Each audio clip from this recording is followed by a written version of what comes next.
After nearly half a decade spent obsessively keeping up with One Direction in my youth, one of the first things I did after finding out Liam Payne died in Buenos Aires on October 16th was reopen the Twitter, now X, fan account I dedicated to the band in 2012. To my surprise, I wasn't the only one who had returned. My timeline was just as flooded as it was during the band's glory years, but now with words of comfort and old videos of the group doing or saying silly things. Some fellow fans wondered if the news of his death was true, despite the countless reports confirming that it was.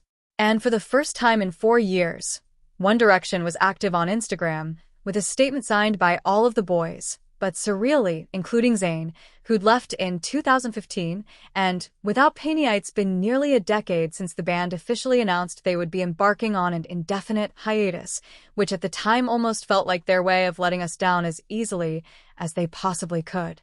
The shell shock of Zayn leaving the group was still fresh and disorienting, not just for the fans, but for the remaining members, as they've all since admitted in various interviews. In the years that followed, each member would have a different response to the question of a reunion, but it was never a solid no. They still felt they had the time to grow as individuals, and like the rest of the fandom, they anticipated a reunion would happen at some point. I'm waiting to be a bit more mature, a bit less bitter about all of it. Time heals all wounds. Louis Tomlinson said in 2019 on the evening of October 16th, just hours after Payne's death was confirmed, I spent much of my time on the phone, reconnecting with old friends I haven't seen or heard from in over a decade. A lot of them are working in the entertainment industry, some are celebrating engagements and babies, but in speaking with them this week, it felt like no time had passed. I want to say it felt like we were kids again, because in a way, it did. The only difference was the cloud of nuanced grief looming over our heads. Advertisement. For the 5 years that the band was together and thriving, we had shared a special togetherness, the collective excitement of coming home from school with the sole purpose of logging onto Twitter just to see what the boys had been up to that day. In 2012, online stan culture was beginning to peak, and many tools were at our disposal. The boys would often go live, asking fans to send them questions while they waited in their hotel rooms between shows. They were always affectionate with each other, providing us with so many funny moments that you'll find mountains of compilation videos with millions of views online, with comments still flooding in year after year. My introduction to this world came when I met Sydney Green. The band brought us together. We were the only One Direction fans in our middle school, and I would often watch as she live-tweeted through award shows and album releases, and as she quickly amassed a following that looked to her for everyday updates. I started my account on Twitter shortly after. We were both 12. The band was constantly giving us content. There was never a moment of silence, Green said on Thursday. That community provided me with a closeness and friendships that I had never experienced before. It also made me a more open-minded person because I had easy access to all kinds of people with different lives and experiences.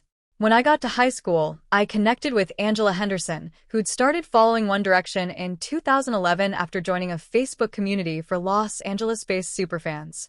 I learned that she was an only child, though I would have never guessed it, since she had the energy and wisdom of a big sister. I'm the person I am today because of the girls I met through having this shared interest, she says. So much love and kindness was spread, it felt so magical and pure. It helped me get out of bed most days. Ariana Gonzalez, now a Latin music publicist, vividly remembers the day she asked her father to open a Twitter account for her when she was 10. Twitter was the place to be if you wanted to keep tabs on the boys, she says. While my love for the band definitely kept me invested, what really kept me going back was the sense of community I fostered through that Twitter fan account.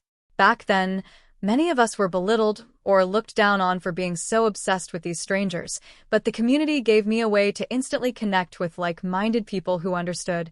Green, who now works in social media and content creation, has been processing Payne's death, but also, I'm grieving the loss of a piece of my life, she says. Those were the happiest years of my life, with friends that I'll never forget, even if we don't talk anymore. Those were still my best friends, whether we hung out in person or not. Naveed Ganad credits One Direction for opening the door to his career in public relations, but the boys also impacted me personally, he says. They were my first safe space when coming to terms with my sexuality. My support for them was never a secret, and I never wanted it to be, but they helped me come to terms with myself.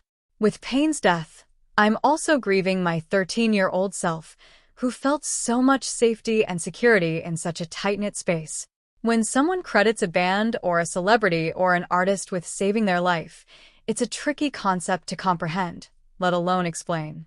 It's not just the person, but the art, the music, the kinds of people they bring together that reignites a passion that can make life feel colorful again, despite the loss or the nuance of our grief. Because for us, this went beyond parasocial relationships, and in mourning Payne, we are also revisiting a less complicated time of our lives.